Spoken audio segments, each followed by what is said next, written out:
Hello guys, welcome to chuunibyou-kun.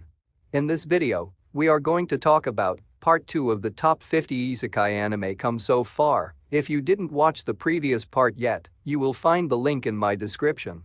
But before we start, don't forget to like, subscribe to my channel, and hit the notification for more uploads.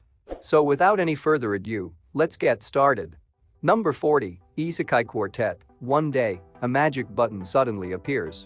The protagonists from Konosuba, Overlord, Re:0, and Saga of Tanya the Evil all press the button occasionally, unintentionally, and move to a parallel world, another brand new isekai, where a new story featuring high school life begins. If you've seen all 4 anime I mentioned before, then you watch this hilarious parody. Number 39, Kimono Michi. Rise Up Genshin Shibata is a famous pro wrestler known in the world of wrestling as Animal Mask. The night of the match for the title of world champion, he's suddenly teleported into a fantasy world by a princess who asks him to act as a beast killer and free the kingdom from the evil beasts infesting its forests.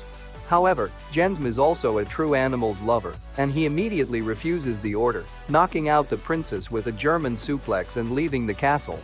I think it managed to accomplish what it wanted, which was to make people laugh, even if it got somewhat repetitive towards the end. Number 38, problem children are coming from another world, aren't they? 3 children, Sakamaki Izoi, Kudmasuka, and Kasuka Bim, live dull lives because they possess unmatched psychic powers. So, the 3 children joined the fallen no-name community and resolve to help it regain its prosperity. It is one of those animes where MC is super strong overpowered from the start. If that's your thing, then great. Number 37, Outbreak Company. Shinichi Kanu is a young secluded otaku who is offered a job thanks to his vast knowledge of anime, manga, and video games. However, just after meeting his new employer, he is kidnapped, awakening in an alternate world with a fantasy setup. I found the MC fairly annoying because he really plays upon the stereotype of what an otaku is sometimes seen as. It does bring in some nice fantasy elements, and if you're a person who likes fantasy, you should watch it. You may actually enjoy it. As for me, as I said, it's just not my thing. Number 36, Isekai Cheat Magician. Taichi Nishimura and Rin Azuma are 2 ordinary high school students who also happen to be childhood friends. On the way to school, a magic circle appears beneath their feet, and Taichi and Rin both get mysteriously transported to another world called Ulsha. No comedy, no good romance, no character development, no good action at all, a very basic isekai setting, and a story that has no excitement or urgency to it. Everything in this anime is so generic. The show doesn't even have a so bad that it's good vibe going on here. Number 35, The Ambition of Oda Nobunaga. The series follows high school student Yoshihiro Sagara, who finds himself in an alternative timeline during the Sengoku period. Having rescued Nobunaga Oda, a teenage girl version of his world's Oda Nobunaga, he helps Nobunaga in her ambition to conquer and unite Japan under her rule. It had a very decent and entertaining story with charming enough characters, but there were a lot of the typical unexplained plot points, and we don't get to find out enough about the male MC Sagara's backstory. Number 34, Log Horizon. The story takes place in a universe where 30,000 Japanese players and several hundreds of thousand players worldwide are trapped in a fantasy online game world called Elder Tale. For these players, what was once a sword and sorcery world is now the real world. It's got fluid animation, a solid game-like soundtrack, a reasonably intelligent story, an awesome setting, and cool characters. It has everything, but I got confused after watching this anime, so it's not fun for me. Number 33, The Eighth Son?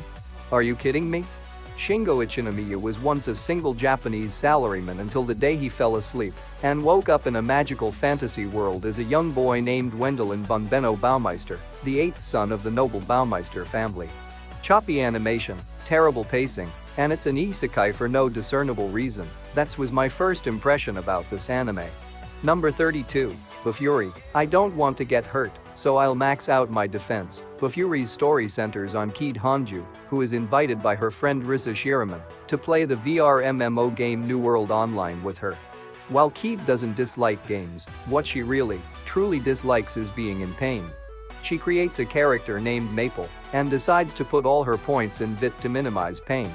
Bofuri is a delightful show to watch, and the storyline of the series is more believable than most online gaming-themed shows. Number 31. Kuma Kuma Kuma Bear. Yuna is a 15-year-old girl who enjoys playing the world's first VR MMO. Having earned billions of yen in stocks, she confines herself to her house to continue playing. After a huge update arrives, she obtains a rare bear outfit, but it is so embarrassing she can't even wear it. It's a cute lighthearted run-of-the-mill isekai fantasy anime. If you like lighthearted fantasy anime, then go and watch it. It's by no means a masterpiece, but I kinda like this show. And that's it for this video, and thank you for watching. Thanks Austin West, thanks King Bulate, thanks Ramesh Karki, thank you all for supporting my channel. See you soon in next one, until then sayonara.